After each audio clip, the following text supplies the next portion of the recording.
अस्सलाम वालेकुम नाज़रीन, मैं हूं शेख शहज़ादा और आप देख रहे हैं शेख शहज़ादा यूट्यूब चैनल। आज हम जिस वीडियो पर रिएक्शन करने लगे हैं, वीडियो इंतहाई कमाल की है।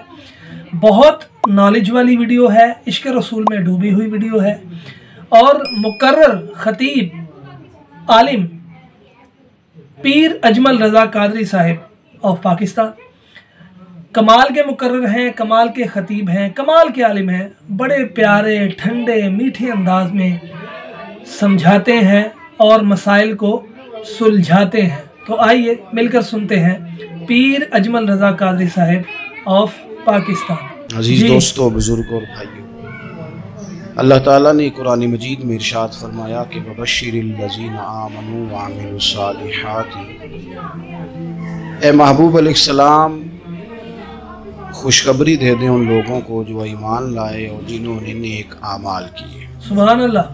अन्ना लहुम जन्नातिन तजरी मिन तहतिहल अन्हार, उनके लिए।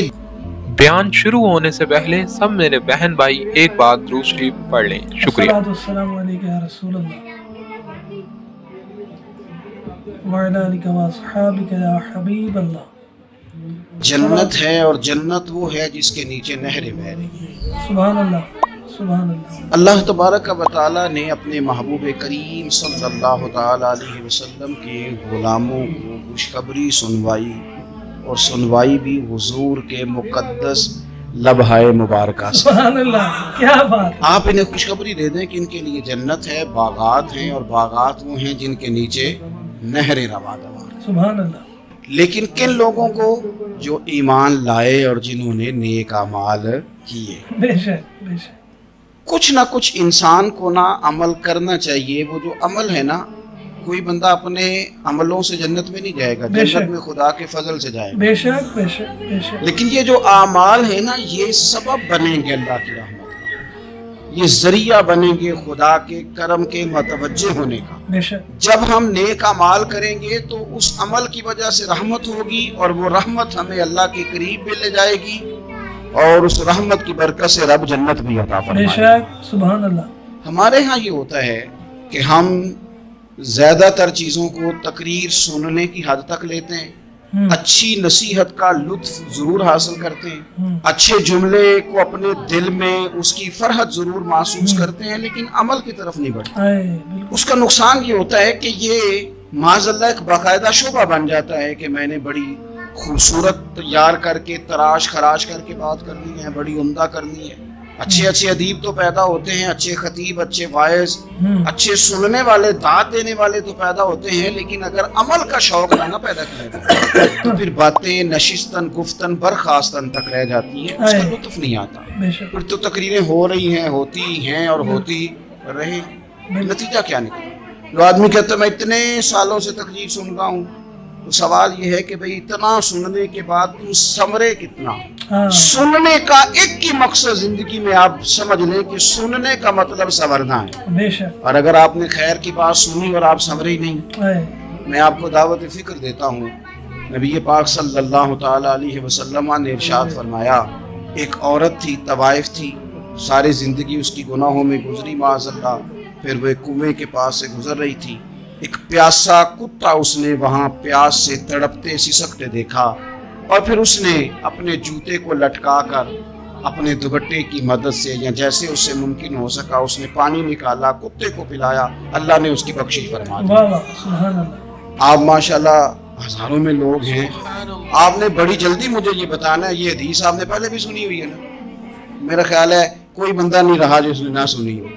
सुनी हुई है ना हमने अल्हम्दुलिल्लाह।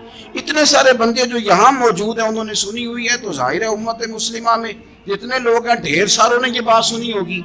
लेकिन मेरा सवाल ये है, मैं सड़कों पे रोडों पे सफर करता हूँ, हमने ये हदीस दर्जनों बार सुनी, ये तवाइफ ने कुत्ते को पानी पिलाया तो उसकी बख्शिश हो गई, लेकिन हाल ये है कि सड़क पर किसी गाड़ी से टकराकर अगर कोई कुत्ता मर जाता है, अब मर ही गया है, गाड़ी वाला, मोटरसाइकिल वाला, बाजारों वाला, बस वाला, कोई इतनी जुर्रत नहीं करता कि लकड़ी के साथ, रस्सी के साथ ही पकड़ के उसे साइड पे कर दे उस सड़क पे मरा हुआ पड़ा रहता है, यहाँ तक कि गाड़ियों के टायरों के साथ उसका गोश्त लग लग के सड़क साफ होती है। उस महबूब के मानने वाले, जिस महबूब ने बताया कि तवाइफ ने पानी पिलाया था और हमें समझ भी आ गई, ये हदीस पढ़ भी ली और सुन भी ली। उस मुल्क की जो मुसलमानों का मुल्क है, उसकी सड़कों पर मरे हुए कुत्तों को उठाए भी कोई ना, और जख्मी कुत्ता जख्मी हो ही गया है, अब उसे सड़क से साइड पे ही कर दिया जाए कम से कम, ताकि उसकी अगर जान बाकी है तो बच जाए। सही बात।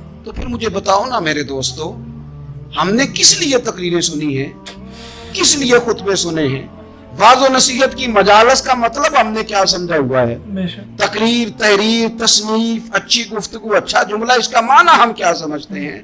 तो आज जो खूबसूरत घड़ियां शब बारात की सूरत में हमें नसीब होने जा रही हैं, उससे पहले पहले अपने दिल में यह इरादा करो कि रब करीम ने हमें जितना दीन का फहम दिया है, समझ दी है, इल्म दिया है, हम इरादा करते हैं अब हम सिर्फ सुनेंगे नहीं, पढ़ेंगे नहीं, सिर्फ बयान ही नहीं करेंगे, हम अमल भी करेंगे इंशाअल्लाह। थोड़ा सा ना अमल का रास्ता भी तो मेरे अजीज होना चाहिए। अब मतलब बहुत सारी जगहों पे जाने का मौका मिलता है तो लोग कहते हैं पीर साहब नाराज ना होना, हमने बड़ा बंदोबस्त किया हुआ है, तकरीर जरा ना 1.25 घंटा करना। तो मैं कहता हूँ मसलन आप मुझे बताएं ना, 1.25 घंटा तकरीर करा के आपने क्या करना है? सही। अगर तो आपने इसलिए बुलाया है कि जनाब एक बात सुनेंगे, एक बाज होगा, सर धुनेंगे, तो वो तो मुझे आता ही नहीं। तो मैं तो मुख्तसर बात करूंगा और उतनी करूंगा जिसकी जरूरत महसूस करूंगा। लंबी चौड़ी तकरीरों का क्या मतलब है? हम क्या चाहते हैं सिवाय इसके कि जनाब बात बड़ी अच्छी कानों को लग रही है, मजा बड़ा आ रहा है, तो आपने लिया क्या? नतीजा क्या निकला? मेरे रसूल पाक अलैहिस्सलाम के सहाबा जो हुजूर से नसीहतें लेते थे वो कैसी थी? हजरत अब्दुल्लाह बिन बुसर रज़ी अल्लाह तआला अन्हु हाजिर बारगाह हुए, आके अर्ज की या रसूल अल्लाह सल्लल्लाहु अलैहि वसल्लम, मैं आया हूँ सोने, पता नहीं दोबारा आ सकूं कि ना आ सकूं, हुजूर पता नहीं मौका मिले ना मिले, एक बात मुझे बता दे, मैं उस पर अमल करूंगा, मेरी जिंदगी भी बन जाए और आखिरत भी बन जाए। तो करीम महबूब ने फरमाया अब्दुल्ला, जुबान को खुश्क ना होने देना, इसको तर रखना। तर हुजूर किस चीज से? फरमाया अल्लाह के जिक्र से। जुबान अल्लाह के जिक्र से तर रहे, हर वक्त रब की याद रहे, तेरी दुनिया भी बन जाएगी और आखिरत भी बन जाएगी। तो मेरे अजीज अपनी जिंदगी के अंदर अब हमने अमल करना। और जनाब कमाल फिर ये है कि जब वाज सुनने का शौक बढ़ जाता है, तकरीर सुनने का शौक बढ़ जाता है, सुनने सुनाने का खाली मिजाज हो जाता है, फिर बंदा ढूंढता फिरता है कि नई से नई चीज कहाँ मिलती है, अनोखी से अनोखी चीज कहाँ मिलती, इनफिरादी से इनफिरादी बात। मेरे भाई आप जरूर सुने, जरूर सुने। मोमिन की गुमशुदा मिरास है, हिकमत जहां से मिले ले, लेकिन अमल करने के लिए ले, अमल करने के लिए। अब मेरा दिल करता है, अब दिल करता है अब हमारी चुप से भी लोग सबक सीखें। हजरत बाजिद बुस्तामी फरमाया करते थे, जिसने हमारी चुप से कुछ नहीं सीखा उसने हमारी तकरीर से क्या सीखा। अब थोड़ा सा ना इशारों की बोली भी समझे, अब थोड़ा सा ये भी हो कि बस बात पूरी होने ना पाए और इंसान की रग़बत अमल की तरफ बढ़ जाए, ये मिजाज हमें दिया है। अब तो भाई आ जाएं आप, सुबह भी तकरीर कर दें, दोपहर को भी तकरीर कर दें, शाम को भी तकरीर कर दें, तो फिर ये भी होता है कि जनाब वो बयान आपने जो सुनाया था ना वो जरा दोबारा सुना दें। तो मैं कहता हूँ पहले सुनने पर अमल हो गया तो न करें। अब हमें थोड़ी बातें सीख कर उन पर अमल करना और आगे बढ़ना है। बड़ी सादी बात मेरे अब्बा जी बताया करते थे। वाला साहब कहते हैं कि एक देहाती बंदा ना चला गया वो किसी मौलवी साहब की तकरीर सुनने। तो उस ज़माने में आपको पता है ये वाशरूम का मुरवजा निज़ाम नहीं होता था, तो लोग खेतों में दूसरी जगहों पे पेशाब के लिए जाते थे। तो मौलाना ने एक एहतियात बयान की, वो कहने लगे कि पेशाब सख्त जगह पे ना करो, ज़मीन पे बैठ कर, वरना पेशाब के चींटे उड़ेंगे, कपड़ों पे पड़ेंगे, और हदीस में सख्त हुक्म है इस मसले। तो कोई नरम जगह हो ऐसी जहाँ पेशाब करें चींटे ना उड़े। बंदा अमल करने वाला था ना, उसने निरी तकरीर सुन के सर धुन के जाना नहीं था। उसने इतनी सारी रेत ले ली, कपड़े में बांध ली, और वो उसने कंधे पे रखी हुई है। जहाँ पेशाब का वक्त आता पहले रेत बिछाता, फिर पेशाब करता ताकि मेरे कपड़ों पे न पड़े। एक साहब ने उसे कहा कोई हफ्ते बाद चलो बयान सुनने चले, तो कहने लगा मैं पहले पे अमल कर लूँ, यही बड़ा है। मैंने तो इतनी सारी रेत, कंधा थक गया है मेरा उस दिन से उठाई है, तो मैं नहीं चाहता कि नहीं भी सुनूं तो किसी और जगह में। ये तफरीह तबाह के लिए बात को ना समझे, उस सादे आदमी ने जो हमें समझाया, मुझे और आपको, उस पर गौर करे कि कल भी सुना था, परसों भी सुना था, पीर साहब ने तरसों भी कहा था, शेख ने परसों भी कहा था, पिछले हफ्ते भी कहा था। तूने अगर शेख की भी नहीं सुनी, उस्ताद की भी नहीं सुनी, पीर की भी नहीं सुनी, और इस दौर के पीर जो सही काम करने वाले हैं, उस्ताद जो सही काम करने मजबूर हो गए बेचारे, कहते किसकी तरबियत करें, किस दर्द से कहा था हज़रत सुल्तान बाबू ने। वो कहते हैं और रब दा तालब कोई भी नहीं मिले, ये जो मिले है तालब ज़रदा। ये तो आए हैं कारोबार सीधा करने, फोटो खिंचवाने, फलां काम के लिए। ये तो वो जो हम देना चाहते हैं उसका तो मिजाज ही नहीं। पहले भी मैंने कहा था, फिर कहता हूँ, मुझे शौक नहीं है। खुदा मुझे माफ कर दे उस दिन से पहले जिस दिन ये शौक हो कि मैं सवेरे जाऊंगा तो नोट लाऊंगा, तो शाम जाऊंगा तो नोट। ये शौक नहीं है, तबीयत नहीं है, मन नहीं चाहता। लेकिन ये कि यहाँ भी आ जाए, खिताब कर दे, यहाँ भी, ओ खुदा के बंदो, हम कहाँ इस काबिल हैं हम खिताब को। हमने तो ना जी एक अजान देनी शुरू की हुई, सुबह शाम एक अजान पढ़ते हैं, है ये पैगाम हजरत अहमद रजा के बारगाहे नबी के रहो बावफा। हम तो कहते इधर आ जाओ, ठोकरें खाते फिरोगे उनके दर पे आ पड़ो, काफला तो है रजा, अव्वल गया आखिर गया। हम तो कहते इधर आओ, अल्लाह रसूल की बारगाह की तरफ रुजू करो। और वो एक जुमले पे अगर तो अमल हो गया, प्यार से बातें करता रहता हूँ, सबके साथ नहीं करता, जिसका मुझे पता हो कि ये थोड़ा सह लेगा। एक दोस्त ने मुझे कहा कि मैं तो आता हूँ तो मुझे इलाके के लोग कहते हैं उनको बुलाओ, तो मैं कहता हूँ पूरा अमल करना मेरी गलती, तो फिर मैं बाकी को भी लगा दूंगा। तो अगर तेरा ही अमल नहीं हो सका तो बाकी को मैंने जाके क्या समझाना है। तो एक तो आज की जो रात है, इससे पहले पहले अपने आमाल की तरफ मैं अक्सर कहता रहता हूँ, शब बारात पे हर मस्जिद से जोर जोर से रोने की आवाज आती है, आनी भी चाहिए। शब कदर पे आती है, उम्रे पे जाते वक्त लोग माफिया मांगते हैं, हज पे जाते वक्त, और करोड़ों लोग ये काम करते हैं साल में। अगर 25 लाख 26 लाख आदमी या 50 लाख आदमी हज करता है और वो जाने से पहले माफी मांग के गया, तौबा करके गया, और करोड़ों लोग हैं जो शब कदर में हैं, शब बारात में हैं, और उन्होंने खुल के तौबा की है, तो फिर मेरे भाई सवेरे करप्शन खत्म होनी चाहिए ना मुल्क से। सवेरे 75% झूठ खत्म होना चाहिए ना। सारी रात तो लोगों ने तौबा की। सुबह 80% हुकूकुल इबाद का मसला हल होना चाहिए था कि नहीं होना चाहिए। सुबह मिलावट बहुत हद तक मुल्क से खत्म होनी चाहिए। तो क्या हमने समझ लिया है, हमने ये समझा है कि शब बारात में भी बस एक रस्म अदा करो, आओ थोड़ी तौबा करो, छुट्टी कर दो, आइए शब कदर तो तौबा करो, छुट्टी कर दो। क्या ये हमने मतलब समझ लिया? हज करने गए, रब की बारगाह में हाजिर हुए, रसूल करीम की बारगाह से भी जो हो के आ जाए और बदले ही ना, वहां तक जाए और बदले ही ना। मदीने गए, काबे गए, करबला गए, जैसे गए थे घूम फिर के वैसे ही आ गए। नतीजा क्या है? अपनी जिंदगी नतीजा खेज बनाएं। आज इस खूबसूरत मौके पर जब शब बारात हमारे सामने खड़ी है, अपने जहन में तहैया करें कि अब हमने बदल जाना है। शुगर हो जाए तो बदलना पड़ता है, सही बात।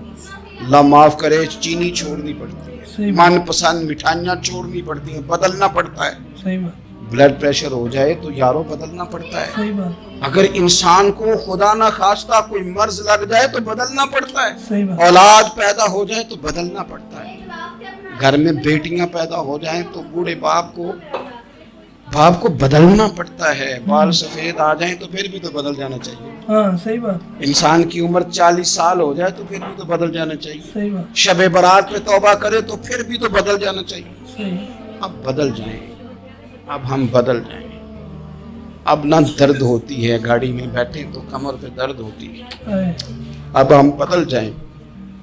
अब लोग बताते हैं तेरे बाल सफेद होने लग गए, अब हम बदल जाएं। अब लोग हमें कहते हैं बच्चे जवान हो गए, अब हम बदल जाए ना यारो। अब लोग हमें कहते हैं कि ओहो, अब तो आप उठते वक्त जमीन पे पहले हाथ रखते हैं फिर उठते हैं, बदल ना जाए। अब महसूस होता है कि नींद गहरी नहीं आती है, अब महसूस होता है कहीं कहीं जिस्म में तकलीफ है, अब बदल ना जाए। अब ना कई क्लास फेलो चले गए दुनिया छोड़ के, बदल ना जाए।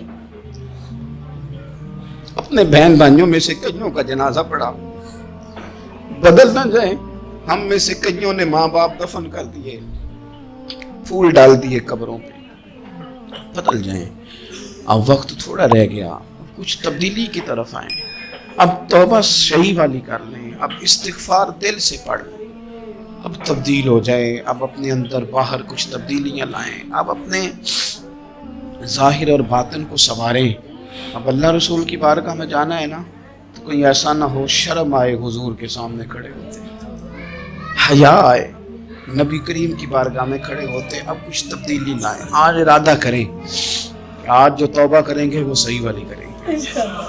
आज जो वहाँ इस्तिग़फ़ार करेंगे अल्लाह के हुजूर हाजिर होके, तो वो सही वाला करेंगे।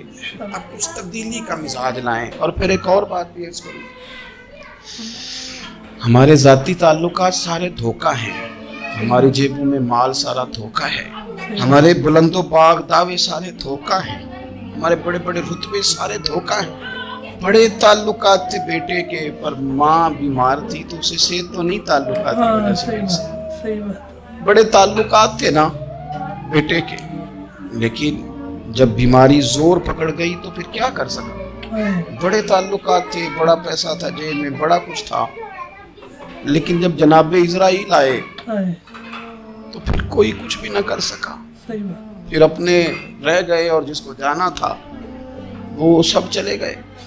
तो ये जितनी चीजें हैं ना, ये कुछ नहीं है, ये धोखा है। सच सिर्फ अल्लाह रसूल की ज़ात, हकीकत सिर्फ दीन है, असल सिर्फ वो बारगाहें हैं।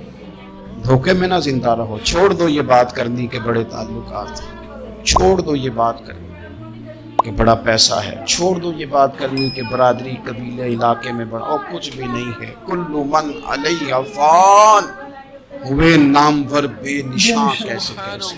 देखो जमीन खा गई, जमा कैसे कैसे। मैं मौलाना नूरानी की कब्र पे खड़ा था, तो मैं कह रहा था मकदूर हो तो खाक से पूछूं कि ऐ लईम, तूने वो गंज हाय गरा माया क्या किए। इतने बड़े लोग तो ले गई, इतने बड़े लोग, इतने बड़े लोग कब्रों में किधर गए। सुल्तान महमूद गज़नवी कहाँ हैं, शहाबुद्दीन गौरी कहाँ हैं। वो लोग जो मैदानों में आकर सिर्फ उनका नाम लिया जाता था तो दुनिया कांप जाती थी, वो कहाँ गए। उठ गए सब लोग, चले गए, खत्म हो गया मामला। वक्त अब हमारी तरफ बढ़ रहा है, अब तेजी है, अब पैगामे अजल आया, कई हमारे इर्द गिर्द से उठा के ले गया। अब हमें भी तो वापस लौटना है ना, तो कुछ तैयारी कर लें, कुछ इरादा कर लें। और बारगाह रब रसूल की इस तरह की है कि बस जाने की देर है, बस सिर्फ जाने की देर है, सिर्फ जाने की। और अल्लाह रसूल की बारगाह दोस्तों वो वाली है कि जहाँ ना ज़्यादा मिन्नत भी नहीं करनी पड़ती। वो जो 4-5 लोग थे ना मक्का मुकरमा में, इन्होंने बहुत ही इस्लाम की मुखालफत की हद कर दी थी। उनके लिए हुक्म हुआ था जहाँ मिले कत्ल कर दो। इकरमा थे, इब्ने क़त्ल थे, कुछ और लोग थे। तो पता है उनको किसी ने मशवरा क्या दिया था? किसी काफिर ने मशवरा दिया, पर पता सलाह क्या दी थी? उसने कहा था तुमने बड़ी ज़्यादतियाँ की हैं, बड़े बेअदब हो, किसी सहाबी के काबू ना आना, मार दिए जाओगे। अपनी खताओं के सबब से तुम मार दिए जाओगे। लेकिन अगर किसी तरीके छुपते छुपाते रसूल पाक की बारगाह में पहुंच, अगर वहां किसी तरीके चले जाओ, हमने पूछा माफी कैसे मांगेंगे, मुंह कैसे दिखाएंगे, हमने इतने जुल्म किए, इतनी ज्यादतियां की, कैसे माफी मांगेंगे? तो कहने वाले ने कहा कह नहीं, कुछ नहीं, तुम बस कह देना हम आ गए। इससे ज्यादा तो बात ही कोई नहीं, इतना ही तो सिर्फ कहना है आ गए।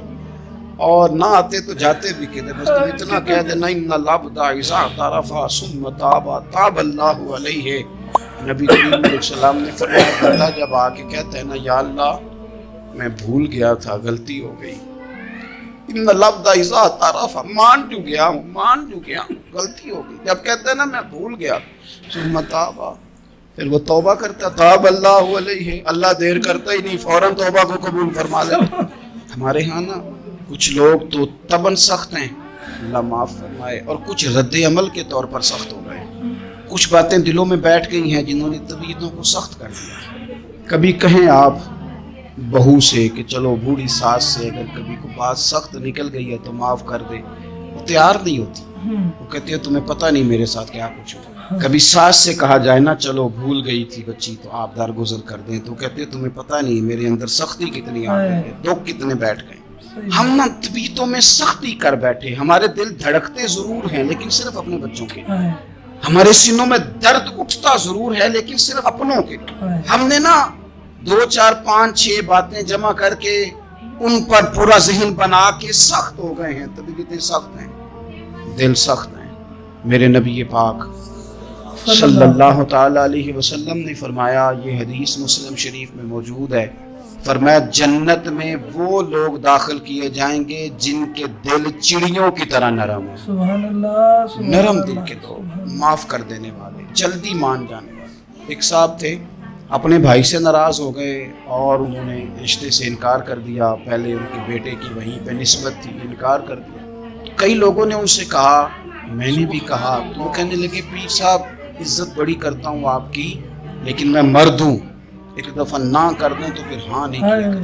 तो मैंने उस साहब से कहा, मैंने कहा यूँ ना कर, अगर सुबह क़यामत तेरे बारे में कोई सख्त फैसला आ जाए और रब को मनाना हो किसी मकाम पर तो तू क्या कहेगा? बहाने बना बना के हम सख्त हो गए, दिल इतने सख्त पत्थर कर लिए, मैं फलां होता हूँ जी, मैं नहीं दोबारा किसी की सुनता।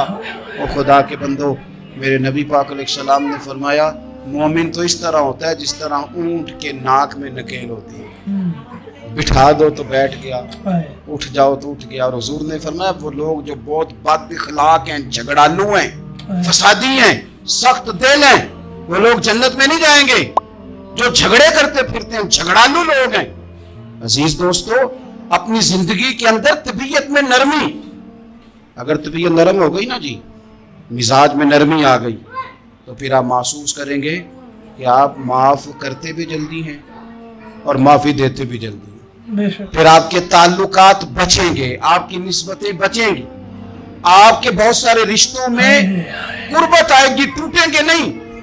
एक तो दिल नरम करें, किसी शख्स के बारे में दिल में कोई बात है तो उसे माफ करें और माफी दें। कुछ लोग बिल्कुल ठीक ठाक होते हैं, कोई नाराजगी नहीं होती, लेकिन आपने बच्ची की शादी का कार्ड दिया नहीं तो और नाराज हो जाए, और फिर आप समझा रहे हैं, कायल कर रहे हैं, वो तैयार ही नहीं है कायल होने को। सुनो और इस हदीस को याद रखना, नबी पाक सल्लल्लाहु ताला अलैहि वसल्लम ने फरमाया जिसके पास उसका भाई उज़र लाया, भाई माफी मांगने आया, अगर उसने माफ ना किया, अल्लाह के हबीब फरमाते मेरे हौज़े कौसर पे ना आए। तू सख्त होके बैठ गया, तू कहता है मेरे से पहले सुने, मैं आपको बताऊं इसने मेरे साथ किया क्या। और ठहर जा, अगर हिसाब किताब के बाद माफी वाला उसूल रख लिया जाए कि पहले हिसाब किताब होगा, गलतियों का मदावा होगा, फिर माफी होगी, तो यही हिसाब अगर रब करीम बंदों के साथ करे तो फिर मैं और आप किधर जाएंगे। तो इस सादी बात पे आ जाओ ना, तो 2 जुमलों में हुजूर ने समझाई है, फरमाया तुम रब के बंदों को माफ कर दो, अल्लाह तुम्हें माफ कर देगा। सुभान अल्लाह, सुभान अल्लाह। तो आज की शब से पहले, आज के दिन से पहले, रमजान मुबारक के तशरीफ लाने से पहले अपनी तबीयत के अंदर ऐसा ज़ौक़ लाएं, ऐसी तबीयत लाएं कि हमने माफ़ी देनी भी है और माफ़ी लेनी भी है। बाज़ औक़ात हम रस्म अदा करते हैं शब बरात से पहले, ये सोशल मीडिया पे चल गया, फलाने को फलान कह दिया, अगर कोई कभी हुई ना तो माफ। ऐसे तो नहीं ना माफियाँ, हमें पता होता है हमसे कौन नाराज है, हमें खबर होती है हमने किसको तकलीफ दी, हमें पता होता है किसने हमारे लहजों से परेशानी पाई है, कौन है जो हमारी वजह से अजियत का शिकार है, तो उससे जाके माफी मांगे। तो ये चीजें माफी का सबब बन जाएंगी। और फिर मेरे नबी पाक सल्लल्लाहु अलैहि वसल्लम ने 2-4 चीजें और भी बयान की हैं, मेरा दिल करता है कि वो भी ज़रा आपको अर्ज़ कर दूँ। हुज़ूर सैयद आलम अलैहिस्सलाम ने ना जन्नत में ले जाने वाले जब आमाल बयान किए तो हुज़ूर अलैहिस्सलाम ने फरमाया कि एक तो ज़कात सही अदा करना, शिर्क से बचना, तौहीद पे कायम रहना, और ज़कात ठीक अदा करना, और अपने रिश्तेदारों से अच्छा सलूक करना, जन्नत में दाखिल हो जाए। ये जो हमारे ज़्यादा करीबी लोग होते हैं ना, इनका हक भी शरीयत ने ज़्यादा रखा है, और ये बाज़ों का तकलीफ भी ज़्यादा देते हैं। लेकिन मेरे अजीज़, एक बात समझ लें अच्छी तरह से और अपने दिल में बिठा लें। मैंने दर्जनों बार कही है, फिर कहता हूँ, अल्लाह ताला ने जो ख़ानदान मेरे लिए पसंद किया है ना, मालिक ने मुझे वहाँ पैदा किया। बेशक। तो जो चचा अल्लाह ने मेरे लिए पसंद किया वो मुझे भी पसंद होना चाहिए, और जो मामू अल्लाह ने मेरे लिए पसंद किया है वो मुझे भी पसंद होना चाहिए। इंसानों के अंदर कमजोरियां भी होती हैं, खूबियां भी होती हैं, लेकिन हमारा ये मसला बन जाता है कि हम ना सिर्फ कमजोरियों को डिस्कस करते हैं, खूबियों का तज़किरा करते ही नहीं। अपने मिजाज के अंदर इस बात को आपने पैदा करना है। आज एक और इरादा भी करें, एक और अपने जहन के अंदर बात भी ज़्यादा शौक के साथ पैदा करें। आप ये कोशिश करें कि अपनी सलाहियतों को देखें कि आप में क्या खूबी है। बोलने की है, लिखने की है, माल खर्च करने की है, किसी को पैगाम देने की है। मस्जिद नबवी शरीफ में एक बीबी सिर्फ झाड़ू खाली देती थी, बीमार हो गई तो सरकार तीमारदारी करने गई, और सहाबा ने हुजूर को इत्तला दिए बगैर तदफीन कर दी, जनाजा पढ़ा दिया, तो हुजूर ने कब्र पे खड़े होकर दोबारा जनाजा पढ़ाया। अपने वजूद को बेकार नहीं रखना, इससे कोई काम नहीं। अल्लाह फरमाते हैं, अफहसिबतुम अन्नमा खलकनाकुम अबसन व अन्नकुम इलैना ला तुरजाऊन। फरमाया, तुम क्या समझते हो हमने तुम्हें बेकार पैदा किया है, और क्या समझते हो तुमने लौट कर हमारे पास आना नहीं। एक जर्रा भी तो बेकार नहीं हो सकता। लिहाजा मैं किसी शख्स से बेजार नहीं हो सकता। सही। अपनी उस सलाहियत को जाया ना करें। हम ना बहुत सारा वक्त जाया कर रहे हैं, इधर उधर मोबाइल खोल लिया, देर तक फलानी चीज देखी, फिर फलानी बहस की। अपने आप से ना कुछ काम लें, कुछ खिदमात करें। हम ज्यादा वक्त लोगों का इंटरव्यू करने में जाया करते हैं, दूसरों की तफसीलात हासिल करने में वक्त ज़ाया करते हैं, लोगों का ध्यान रखने में वक्त ज़ाया करते हैं। आज के बाद अपना ध्यान रखना, इंशाअल्लाह, अपनी सेहत का ध्यान रखना, इंशाअल्लाह, अपने मामलात का ध्यान रखना, अपने ऊपर थोड़ी तवज्जो देनी है। कोशिश करनी है कि किस हद तक हम अपनी सलाहियत से फ़ायदा लेके किसी का कुछ नफ़ा कर सकते हैं तो वो नफ़ा करें, इंशाअल्लाह। अपने वजूद को नफा बख्श बनाएं। हदीस पाक सुनेंगे तो आप महसूस करेंगे कि अल्लाह कितने अजर देने वाला है। नबी पाक अलैहिस्सलाम ने फरमाया, जिसने दीन के रास्ते में इतनी देर भी किताल किया, लड़ा, इतनी देर जितनी देर ऊँटनी का दूध धोने में लगती है, इतना थोड़ा वक्त भी दीन के लिए अगर कोई निकला, जद्दोजहद की, किताल किया, लड़ा, फरमाया उस बंदे को भी अल्लाह जन्नत अता फरमाएगा। सुभान अल्लाह, सुभान अल्लाह। इतना तो काम करें, इतना तो काम करें। और हुजूर अलैहिस्सलाम ने रग़बत दिलाई, यानी जितना भी अमल, हुजूर फरमाने लगे किसी अमल को छोटा ना समझना, कुछ ना हो सके तो अपने भाई से मुस्कुरा के मेले लेना, अल्लाह इस पर भी सदके का सवाब अता कर देगा। सुभान अल्लाह। और नबी पाक अलैहिस्सलाम ने फरमाया, दोज़ख से बच जाओ सदका दे के। ख्याल आता था, या रसूलल्लाह कितना को दे? तो फरमाया, खुश्क खजूर का एक टुकड़ा, यानी पूरी खजूर भी नहीं, खुश्क खजूर का एक टुकड़ा भी खैरात करके बच सकते हो तो वो करके ही सदका दे के अल्लाह के अज़ाब से बच जाओ। माना क्या है इन सारी रवायतों का कि कुछ करो तो सही ना, क्या बात, कुछ करो तो सही ना। हमारे एक बुजुर्ग थे, तो कोरोना के दिनों में उन्होंने एक जुमला कहा, कहने लगे, ये कोरोना पता तुम्हें क्या कहने आया है? कहने आया है कि बीमारियां आ रही हैं, हालात खराब हैं। ये कोरोना नहीं, ये कहता है कुछ करो ना। क्या बात? कुछ अल्लाह अल्लाह करो ना, फारिग ना बैठो। देखो कैसे लोग ढेरों के ढेरों अब जा रहे हैं, अब कुछ करो ना, कुछ करना है इंशाल्लाह। जी तो नाजरीन, ये थे पीर अजमल रज़ा कादरी साहब, और आपने बयान सुना, यकीन जाने मेरे तो रोंगटे खड़े हो गए। है खिताब होता ही वही है, जो प्यारी बात होती ही वही है, जो दिल पे असर करे। तो उम्मीद करता हूँ कि आपको वीडियो पसंद आई होगी। मिलते हैं अगली वीडियो में। फ़ी अमानिल्लाह। अस्सलामु अलैकुम व रहमतुल्लाहि व बरकातुहू।